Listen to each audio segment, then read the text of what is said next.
નમસ્કાર મિત્રો, વિડીયોમાં તમારું ફરીથી સ્વાગત છે। હું છું વિષ્ણુ ઓફિશિયલ ન્યૂઝ। વાત કરવામાં આવે તો જ્ઞાનીબેનની સભા ચાલી રહી હતી, એમાં કાકા એવું ભાષણ કર્યું છે, શંકરભાઈ ચૌધરી ઉપર ભાષણ કર્યું છે। કાકાનું કેવું શું છે એ હું તમને જાણકારી આપીશ કે શંકરભાઈ વિશે શું બોલ્યા છે।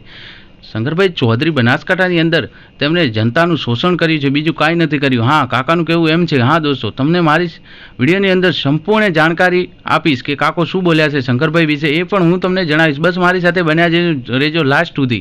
વિડીયોની અંદર તમને સંપૂર્ણ જાણકારી મળી રહેશે। હા દોસ્તો, તમે નવા હો તો ચેનલને સબસ્ક્રાઈબ કરી દેજો, લાઇક કરજો, શેર કરજો અને કોમેન્ટમાં તમારી શું રાય છે એ જરૂર જણાવજો। કેમ કે દોસ્તો, તમે સબસ્ક્રાઈબ કર્યા પછી મારી ચેનલની અંદર કોઈ પણ નાનો મોટો વિડીયો આવે તો તમારા સુધી જલ્દી પહોંચે। હા દોસ્તો, એ પણ કાકાનું કહેવું એમ છે કે તેઓ જનતાનું શોષણ કર્યું છે, બીજું કાંઈ નથી કર્યું શંકરભાઈ ચૌધરીએ। એ કાકાને સંભળાવું તમને કે કાકો શું કહે છે। પહેલાં આ સાંભળી લો કાકો શું કહે છે, પછી આપણે આગળ વાત કરીએ। પણ વિકાસની વાત કરવા આવીએ તો ગલબા કાકાની વાત ઉપર આપણે વાત કરીએ। ગલબા કાકા એ આપણા કોંગ્રેસનું એક અવિભાજ્ય અંગ હતા અને ગલબા કાકા કોંગ્રેસની ટિકિટ ઉપરના પણ આપણા ધારાસભ્ય હતા। ગલબા કાકાએ સ્વપ્નમાં આવું વિચાર્યું નહીં હોય કે મારી બનાવેલી બનાસ ડેરી એક શંકરભાઈનો રાજકીય અખાડો અને એક રાજકીય અડ્ડો બનાવી નહીં અને પોતે બનાસકાંઠાની જનતાનું શોષણ કરશે।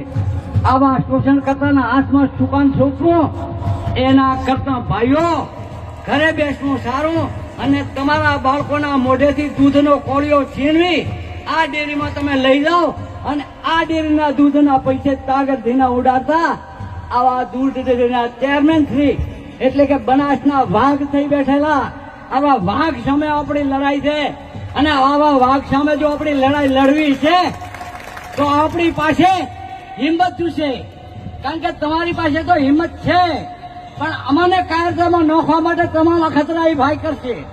તમારી પાસે હિંમત છે અને તમારી હિંમત પંજાના નિશાન ઉપર વોટ ફોર પંજો આપી જેની બેનને મોમેરું ભરશો એવી એક બ્રાહ્મણના પુત્ર તરીકે એક બ્રાહ્મણ ભાઈ તરીકે તમારી પાસે કશું માંગતો નથી, માત્ર ભિક્ષામાં જ્ઞાનીબેન માટે એક વોટ માંગુ છું અને વોટ આપવાની તમે મને ખાતરી આપશો તો આવા એક દબંગ ઉમેદવાર, એક ઘમંડી ઉમેદવાર, એક રાજાશાહી ઉમેદવાર, એક તાનાશાહી ઉમેદવાર આવા શંકરભાઈને પડકાર ફેંકવાનો છે।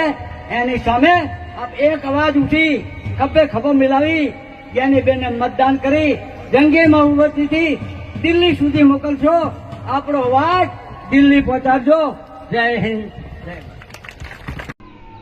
હા દોસ્તો, વિડીયો દેખ્યા પછી તમારી રાય શું છે મને કોમેન્ટની અંદર જરૂર જણાવજો। હા દોસ્તો, બસ મારા વિડીયોને અહીંયા જ પૂર્ણ વિરામ આપું છું। જય હિન્દ, જય ભારત। મળીએ છીએ એક નવા વિડીયોની સાથે। મારી વાણીને પૂર્ણ વિરામ આપું છું। જય હિન્દ, જય ભારત, જય ગરવી ગુજરાત।